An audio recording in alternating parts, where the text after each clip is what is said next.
Olá, tudo bem? Eu sou o Luiz Camargo e seja muito bem-vindo. Sindicalistas vinculados à CUT estão fazendo reuniões por todo o Brasil planejando ações nas ruas. O senador Humberto Costa do PT afirmou em seu Twitter que Bolsonaro está com os dias contados. Gleisi Hoffmann declarou: "Vamos fazer uma violência internacional." E o cachaceiro também não perdeu a oportunidade de inflamar a sua militância. A gente tem que seguir o exemplo do povo do Chile, do povo da Bolívia. A gente tem que resistir. Não é resistir. Na verdade, é lutar. É atacar e não apenas se defender. O lulopetismo quer promover no Brasil os mesmos atos terroristas que vêm abalando o Chile e o Equador. O objetivo é inviabilizar o governo Bolsonaro para a esquerda tomar de novo o poder. A queda do índio cocaleiro na Bolívia, apesar de ter sido aí uma grande derrota para a esquerda latino-americana, torna ainda mais urgente a retomada do Brasil pela alta cúpula do Foro de São Paulo. Afinal, o nosso país, além de ter sido o maior provedor, foi também o centro de toda a articulação do projeto que pretendia transformar a América Latina em um poderoso bloco de nações socialistas. Como já falei aqui, eu não estava nem aí para a soltura do Lula. O cachaceiro sairia do seu alojamento de luxo independente da decisão do STF. O problema muito maior está na soltura do Zé Dirceu. O ex-terrorista foi o cérebro por trás do maior esquema de corrupção já visto em um país democrático. E assim que saiu do cárcere, já deixou bem claro a que veio. Dizer que estou agora voltando para outra trincheira. Eu estava na trincheira da prisão. Agora estou aqui de novo na trincheira da Lula. Agora não é do Lula livre. Agora é para nós voltarmos e retomarmos o governo do Brasil. Para isso, nós precisamos deixar claro o que nós somos. Nós somos petistas de esquerda e socialista. Bom, para quem ainda não sabe direito quem é esse sujeito, eu vou tentar resumir aqui sua biografia. Entre 1965 e 66, Zé Dirceu participou da formação da Dissidências, organização que tinha afinidades com o grupo do terrorista Carlos Marighella, que mais tarde viria a formar a Aliança Libertadora Nacional. Em 1968, Dirceu foi preso por envolvimentos em atos revolucionários, que incluíam atentados à ordem pública e práticas terroristas. Um ano após o seu encarceramento, José Dirceu e mais 14 prisioneiros políticos foram banidos e perderam a cidadania brasileira, em troca aí do resgate do embaixador americano no Brasil, Charles Burke, que tinha sido sequestrado numa ação conjunta da Aliança Libertadora Nacional com o movimento revolucionário 8 de outubro. Depois disso, José Dirceu exilou-se em Cuba, onde estudou e fez treinamento de guerrilha. Voltou ao Brasil clandestinamente em 1971, onde morou em São Paulo e em algumas cidades do Nordeste. Depois voltou novamente para Cuba, ficando lá mais 4 anos. E quando retornou ao Brasil, fez uma cirurgia plástica para alterar sua fisionomia e também mudou de nome, era chamado de Carlos Henrique Gouveia de Mello. Ele até chegou a se casar, omitindo para a esposa sua identidade verdadeira. Em 1979, com a anistia, retornou a Cuba, desfez a cirurgia plástica e depois voltou definitivamente para o Brasil, se estabelecendo em São Paulo, onde começou a participar das atividades políticas que resultariam na fundação do PT em 1980. E agora Dirceu está solto para arquitetar o plano de retomada do poder. Não se enganem, Lula diante dele não passa de um animador de auditório. Porém, um animador de auditório extremamente necessário para atrair e controlar uma multidão de idiotas úteis. Temos que entender que o nosso legislativo e o nosso judiciário, através de uma confluência de interesses, criaram previamente as bases necessárias para a volta de um governo subserviente aos intentos do Foro de São Paulo. Vemos isso claramente no aumento do fundo eleitoral, que dará sustentação financeira aos partidos. Na lei das fake news, chancelada pelo Kim Kataguiri, que além de impedir que as narrativas da extrema imprensa sejam desmascaradas, vai também mitigar o avanço conservador nas redes sociais e mídias alternativas. A lei de abuso de autoridade, que vai frear a ação de procuradores e juízes no combate à corrupção.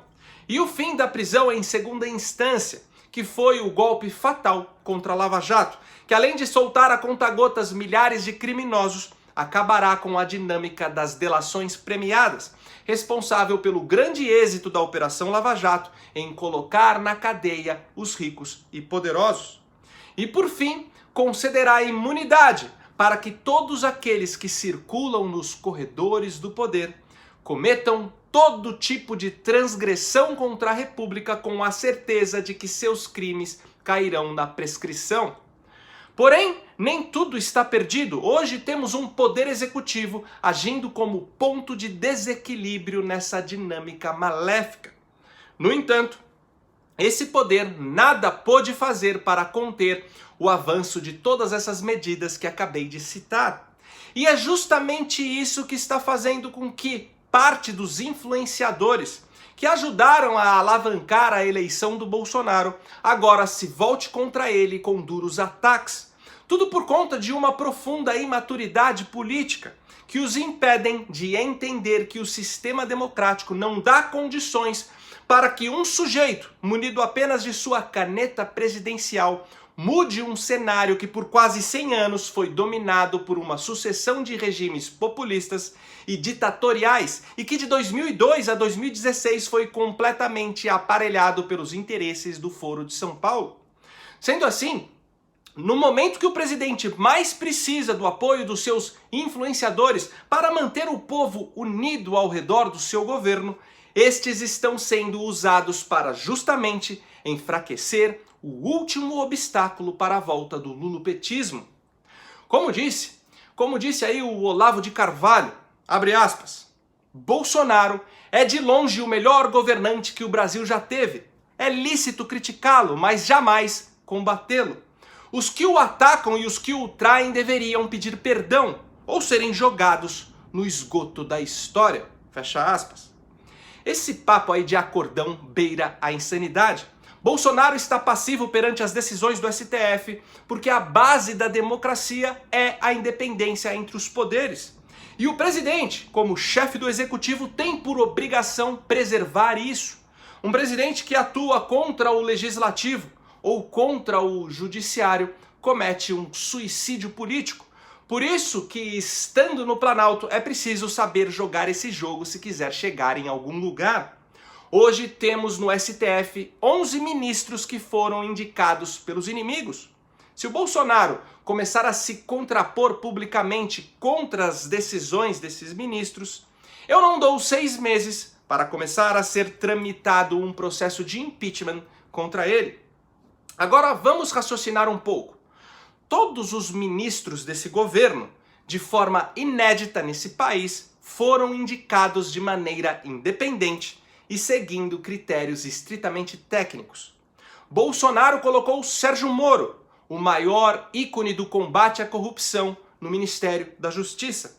Ou seja, ele já provou por A mais B o seu comprometimento com uma nova forma de fazer política, sem o tal do toma lá da cá.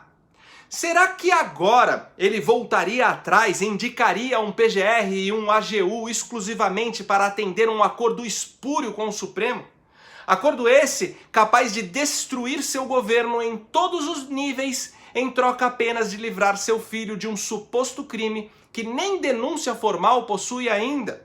Para livrar seu filho de um suposto crime que demoraria anos para sua condenação por conta aí dos inúmeros recursos cabíveis e que, caso fique mesmo comprovado a sua culpa, apenas seria no máximo perder o mandato e devolver o dinheiro. Será que o presidente sujaria todo o seu legado por algo tão ínfimo? O Nando Moura, em inúmeras vezes aí, fez vídeos dizendo que os interesses do Foro de São Paulo estão expressos na escolha do Procurador-Geral da República e na escolha da Advocacia Geral da União. Veja bem, eu não estou aqui defendendo essas indicações, afinal Bolsonaro também comete erros, às vezes por conta de decisões equivocadas e às vezes por força do próprio sistema que se sobrepõe a ele. Mas eu te pergunto, Vamos supor aí que o PGR e o AGU fossem conservadores puro sangue. O que eles poderiam fazer concretamente para impedir o aumento do fundo eleitoral, a lei das fake news, a lei de abuso de autoridade ou a prisão em segunda instância? Se o Bolsonaro tivesse colocado Dallagnol na PGR, por exemplo, será que alguma dessas medidas não passariam no Congresso ou seriam vetadas pelo STF? Bom, a grande verdade é que todos os regimes socialistas da América do Sul foram devidamente sustentados pelas Supremas Cortes dos seus respectivos países. A nefasta ditadura do Maduro na Venezuela sobrevive até hoje por conta da judicialização do seu governo. Quando a cúpula do Foro de São Paulo começou a atuar em toda a extensão latino-americana na década de 90, o objetivo a longo prazo era o de dominar a sociedade e controlar os governos via tribunais superiores. E o nosso STF segue à risca essa dinâmica. Em face disso, não adianta nada eleger um governo de direita contrário aos interesses políticos que controlavam o nosso país até então, sem alterar a composição da nossa Suprema Corte. E temos apenas 2 meios eficazes para fazer isso. A PEC da Bengala, que como sabemos é um processo extremamente lento e cheio aí de dificuldades constitucionais, e o impeachment dos ministros. Eu não incluo a CPI Lava-Toga, pois o único sentido desta é trazer à tona alguma ilegalidade para assim criar uma comoção popular que force o Senado a abrir um processo de impeachment contra algum dos magistrados. Só que a ilegalidade já existe e a comoção popular já está sendo fomentada, sem precisar perder tempo com uma CPI que inevitavelmente acabaria em pizza. Carvalhosa já tem pedidos de impeachment protocolados contra Gilmar Mendes e Dias Toffoli. Porém, o do Gilmar é o mais bem fundamentado, é o que tem maiores chances de funcionar. E como não dá para fazer correr 2 processos ao mesmo tempo, Gilmar, a mistura do mal com o atraso e pitadas de psicopatia, será o primeiro alvo. Dia 17 de novembro, vamos todos apoiar as manifestações que ocorrerão no Brasil todo pelo impeachment do ministro que mais atuou contra a Lava Jato e que mais soltou criminosos da cadeia. A queda do Gilmar Mendes converge em uma única pauta: a indignação do brasileiro perante a todos os desmandos do STF, incluindo principalmente a decisão de acabar com a prisão em segunda instância. Se a gente conseguir fazer com que o Batoré desengavete o pedido de impeachment contra o juiz mais atroz da nossa Suprema Corte, esse será, depois da eleição do primeiro presidente conservador desse país, o movimento político mais importante dos últimos 30 anos. Até porque Gilmar é só o primeiro. É ele que vai preparar o território para, na sequência, cair o Dias Toffoli também. Lembrando que ano que vem o decano Celso de Mello se aposenta. E em 2021 será a vez de Marco Aurélio de Mello. Ou seja, com o impeachment do Gilmar Mendes, Bolsonaro poderá, no seu mandato, indicar 3 novos ministros. E é exatamente isso que vai desarticular completamente os objetivos do Foro de São Paulo e os intentos de Lula e Zé Dirceu para o nosso país. E por hoje é isso aí, deixa aqui nos comentários a sua opinião, curte e compartilhe o vídeo para ele ganhar relevância, confere se você continua inscrito no canal, confere se o sininho das notificações está ativo e se você gosta do trabalho que eu venho fazendo e quiser ajudar a manter esse canal em plena atividade, contribuindo com qualquer valor, o link do nosso Apoia-se está aqui na descrição. Visite também a minha biblioteca, bibliotecadoluiz.com.br. Então até o próximo vídeo, valeu!